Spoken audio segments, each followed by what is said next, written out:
Nous analysons les performances des chefs et les stratégies de campagne de tous les partis. Alors après les conservateurs et les bloquistes, nous nous intéressons aujourd'hui au NPD. Je reçois Mathieu Dubé, ancien député néo-démocrate. Bonsoir, Monsieur Dubé. Bonsoir.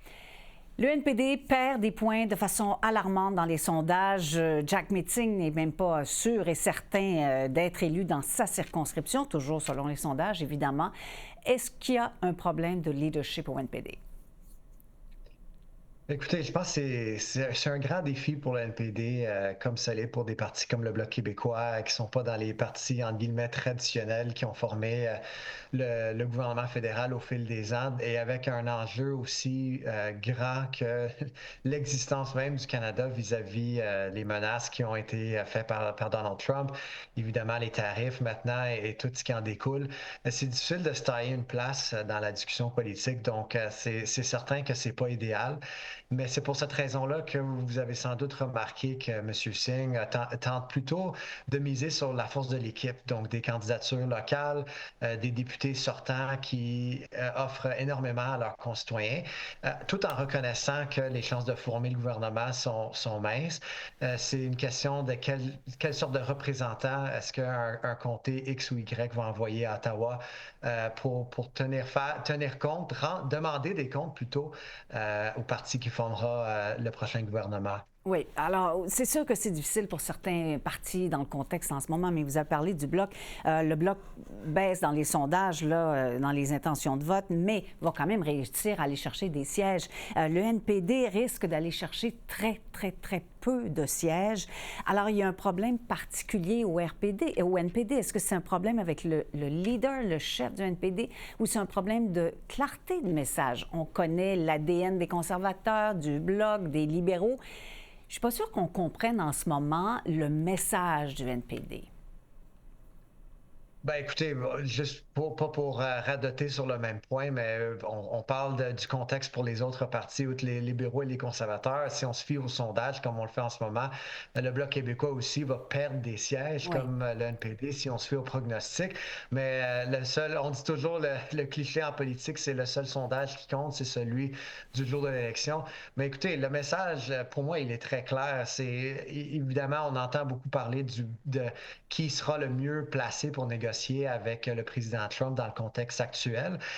Mais pour Jog Meeting et le NPD, c'est aussi qui sera là pour les intérêts des travailleurs, des personnes impactées, des personnes les plus vulnérables avec les défis économiques qui s'annoncent. Donc, le travailleur, par exemple, qui va perdre son emploi face à la suite des tarifs imposés, une fermeture d'usine, par exemple, c'est bien beau qu'il va être assis à la Maison-Blanche avec M. Trump pour faire une conférence de presse, mais il faut aussi avoir des députés et un gouvernement qui va s'intéresser au sort des travailleurs, une réforme pour le système de l'assurance-emploi, par exemple. Oui. Et je pense aussi et qu'il ne faut pas oublier, et on l'entend beaucoup, surtout dans les derniers jours et la dernière semaine, on entend beaucoup M. Singh parler de ce qui a été livré par rapport à l'entente avec les libéraux, donc les soins médicaux, ou tout le moins le début de médicaments, pardon, et aussi les soins de services dentaires.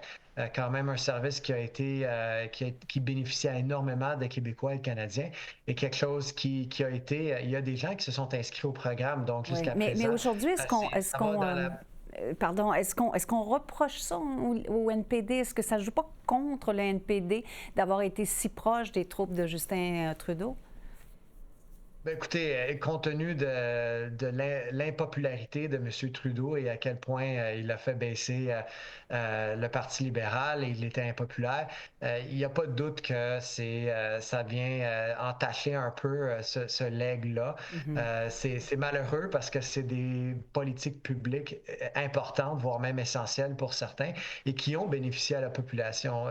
Et quand vous parlez d'un message clair, le message est clair. Est-ce que maintenant, c'est-à-dire que M. Singh parle de ces succès-là, de ces réussites-là et du pouvoir qu'amène au Parlement une députation forte du NPD. Maintenant, le défi demeure, comme vous dites, de se détacher des libéraux et d'être vu comme le parti qui a laissé peut-être planer trop longtemps ce doute-là. Est-ce qu'il va y avoir des élections? Toute cette incertitude-là l'automne passé, à un moment où le Parlement, pardon, fonctionnait peu ou pas du tout. Ouais. C'est sûr que c'est pas évident à ce niveau-là et ça vient entacher sans doute le message que M. Singh veut livrer Très pendant faire cette passer. campagne électorale. Oui, parce que vous avez raison, le véritable sondage, c'est le jour de l'élection, mais d'ici là, quand même, de sondage en sondage, les chiffres ne trompent pas. Le NPD perd tellement de plumes qu'il pourrait perdre même son statut de parti. C'est pas rien. Est-ce que vous entendez parler de ce qui se dit chez les troupes en ce moment? Les gens doivent être passablement sous le choc quand même. Les gens sont déçus, il n'y a pas de doute. C'est difficile, surtout pendant une campagne électorale, quand il faut garder le moral pour des bénévoles, des gens qui donnent de leur temps ou des donateurs, des gens qui donnent des sous pour financer des campagnes locales. C'est pas évident, effectivement. Et surtout de nos jours, je critique pas du tout les sondages, mais on dirait qu'on est inondé à tous les jours avec plusieurs sondages de différentes maisons. Donc, c'est pas facile, effectivement. Vous avez raison.